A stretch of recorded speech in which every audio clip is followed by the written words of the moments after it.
今天我们要来开这个东西，那就打开啊。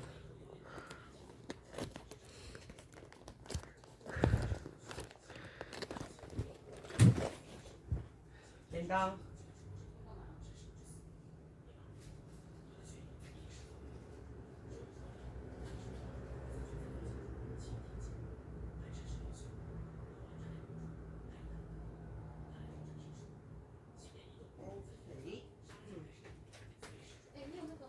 干嘛？那个。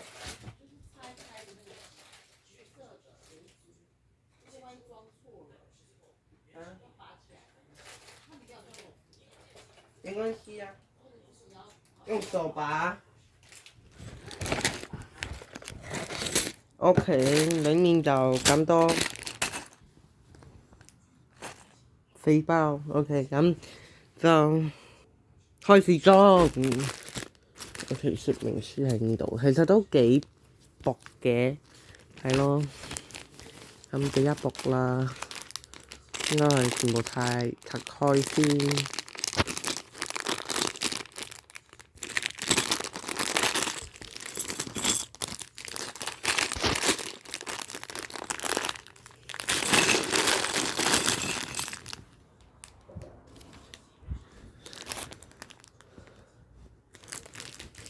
我有斧頭誒。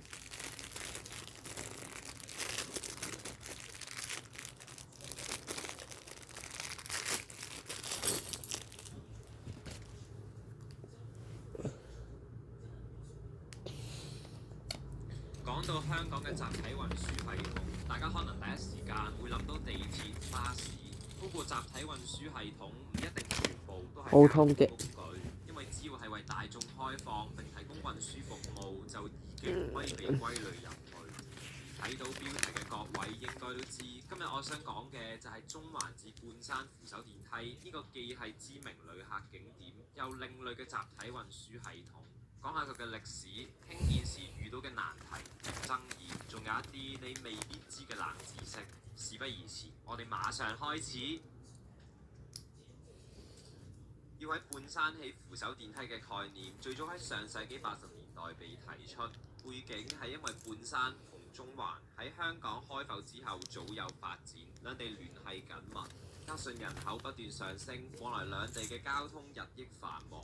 可惜礙於半山嘅陡峭地勢，要興建半山垂直落中環嘅道路並唔可行，令半山嘅道路普遍都係向東西面延伸出去，所以喺半山不論去邊度都好，都要用同一系列道路。而呢啲早年落成、狹窄多彎嘅道路就開始不勝負荷。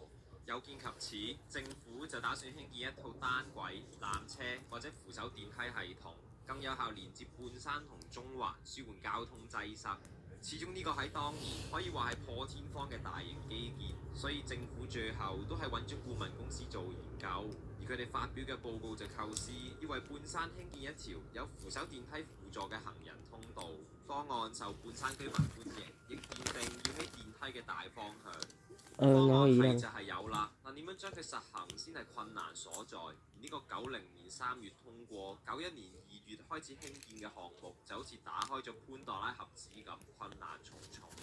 首先，中環作為一個最有發展嘅地域，唔同設施、建築、道路已經起到密密麻麻，要喺已發展嘅地方施工，就要進行大規模封路，所以有一段時期，半山嘅交通就好似被切斷咁。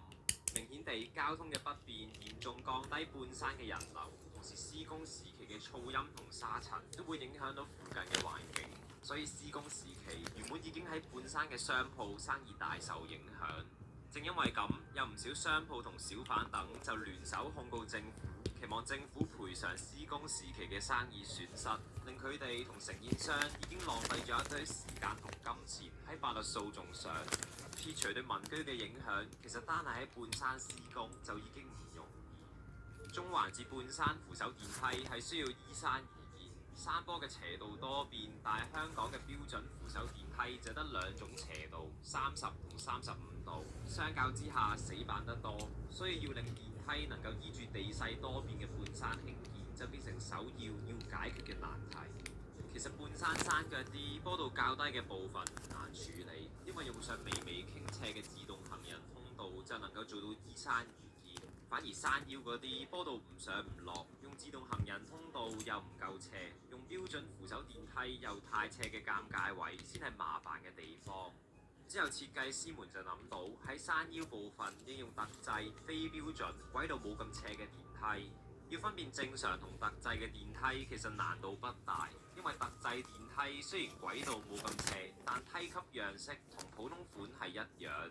正因為咁，梯級多餘嘅部分就會收起咗，每級望落矮啲，只有120毫米高，比平時嘅200毫米為低。以上嘅規劃固然係喺施工前已經先做好，而相信大家都估到，實際施工時候就會有更多古靈精怪嘅嘢出嚟搞局。呢個項目其實唔係淨係得電梯，仲牽涉唔少橋梁。要起橋就唔少得要挖地基。工程團隊其實一早已經有計劃好要點樣避開地底已經興建好嘅喉管。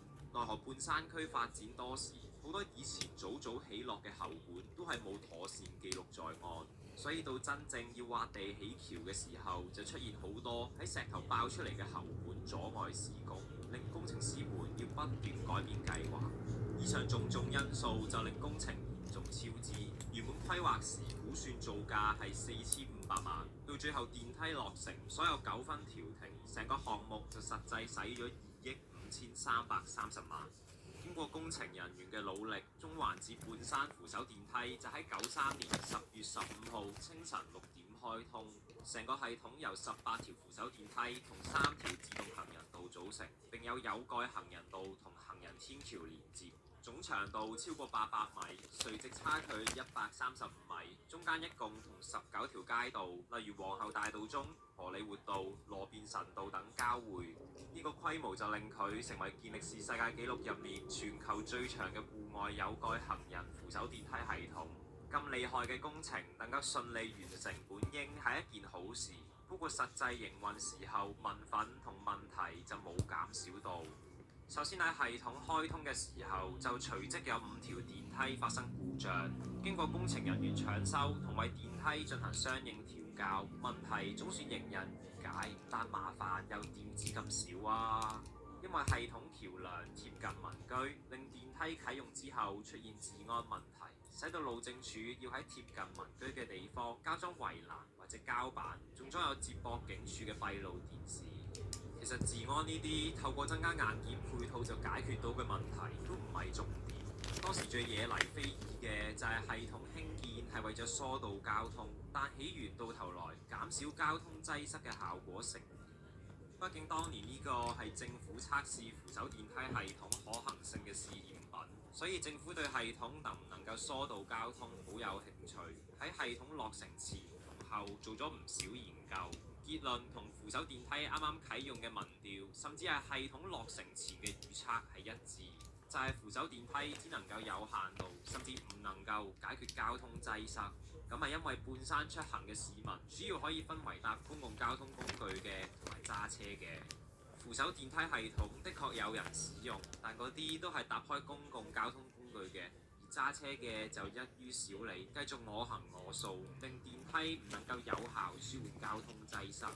縱觀以上問題，中環至半山扶手電梯喺當年其實唔係好受歡迎，有唔少人甚至特登登報發表社論狠批呢個設施。